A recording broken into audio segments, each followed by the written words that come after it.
Hi Rad friends, we're back in the fitting salon. Hi Rad friends, we are back in the fitting salon. Oh, notice how nice the ceiling is. Hi Rad friends, we're back in the fitting salon, taking shoes out of boxes. And today I'm actually going to take some shoes out of boxes and answer two questions for you at the same time. The first question is, what's the radical in Radical Yes all about? And the second question is, why do you put numbers after the names of your shoes like software?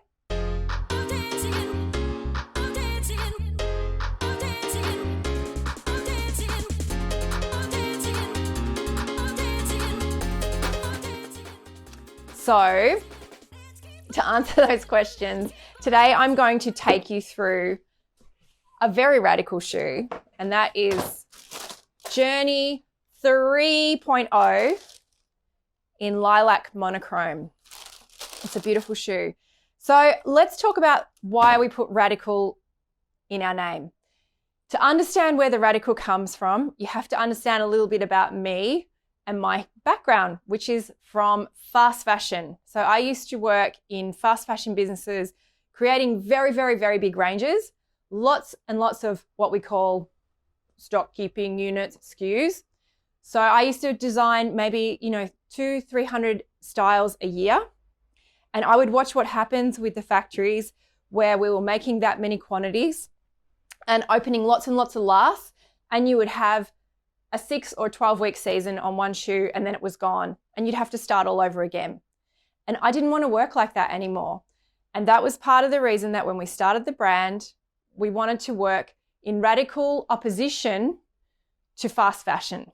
So we made small ranges, and part of my thinking was, in terms of hasten slowly, how can you take a style, especially in footwear, and keep improving on it and making it better and better, rather than at the end of your 12-week cycle, move the style completely out of the business and start all over again. So that's part of the reason that we call it radical. We also call it radical because we only make flat shoes. And the reason that we only make flat shoes is because I want to make products that you will genuinely wear and get lots and lots of use out of. I've made a lot of products in my career that are not designed for lots and lots of use. And I wanted, when I started my brand, to be able to make products that I could genuinely put my hand on my heart and know that you would wear them every single day, or every second day, as we say, rotation, and really get the use out of them. So we're making products for use. So what we did, and this is one of the reasons that we put the 3.0 on this shoe, we've made 3 versions of this shoe since we began making it in 2016. Version 1, the very first time we made it was with our previous factory, and they struggled to make it because it requires a level of skill that is quite detailed. And the reason for that is the foam padding, especially in the throat, makes it quite hard for lasting and getting off the lasting machine.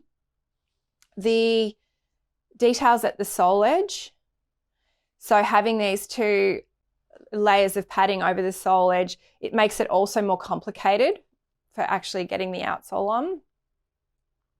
And then the other thing that was happening, so we made one version. So version 1.0 came out 2016. It was awesome, but it was a little bit wobbly. It was very, very padded. It was a bit chunky, a bit too strange on the foot. It didn't have this finesse of line that you can see that we've achieved now after 4 years of making it. And the second iteration that we made, I think that was coming on 2018, we were still sourcing our outsoles from the open market. So version 2, we updated, we got a chunkier outsole, and because we were sourcing it from the open market, which we've talked about a lot over the years, what we found was, first of all, we couldn't get any abrasion testing information, because when you're sourcing them in this way and you're getting 80 units, it's very hard to get visibility on things like abrasion testing and the execution of the way it's been made. And so we spoke to our maker about this, and we said, we need to keep pushing, we need to keep elevating this product. We want to make it better and better. And so they said, you should open your own outsole molds. This is the investment. but because we know you're making this shoe for a long time, it's worth doing it. And so that's what we did. We opened, and that was part of the journey of opening our own outsole molds. And we were able to then spec them with these two awesome abrasion points. So one at the heel, one at the ball of foot. And as you can see, I even got to write hasten slowly on my shoe as a reminder of why we keep going and drilling down and improving all the time. And the other things, the other improvements, of course, we're always asking you for feedback. You'll know that we're really interested in the customer experience on the shoes. And so some of the things that have come up over the years that's quite fun to know about this shoe, we used to do coloured linings until customers said to me, "You're making my socks blue." Sorry. So we now make them natural because we used to make them monochrome, same colour as the upper. The other thing that we are really proud of, and we've talked about this before, is the stitching down of the tongue. So Journey 2.0 had a particular problem where there was quite a bit of tongue slip, the first version that our new factory made, which was 2.0.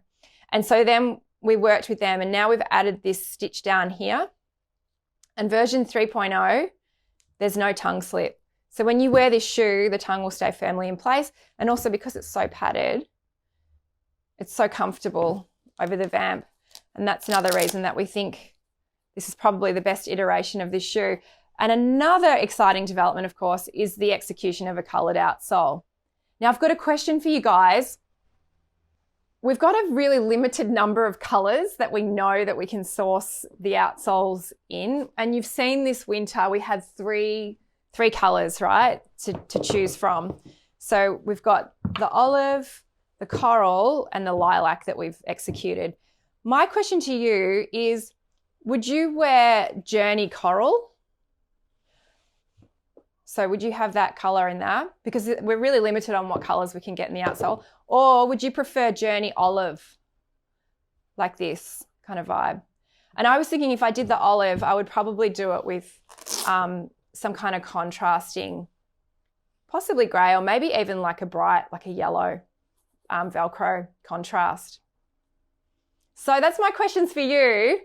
Help us design some more shoes because we only want to make things that you absolutely love. Tell us what your favourite monochrome execution might be if we were going to make them again, because we really want to make them again, but it's hard. We've got limited colours. All right, so that's the story behind Numbers. I don't want to be a software developer. It's just that we want to continually improve. And it's also one of the reasons that we think we're pretty radical. So tell us what you think, what colour. We'll try and make it. Okay, stay radical.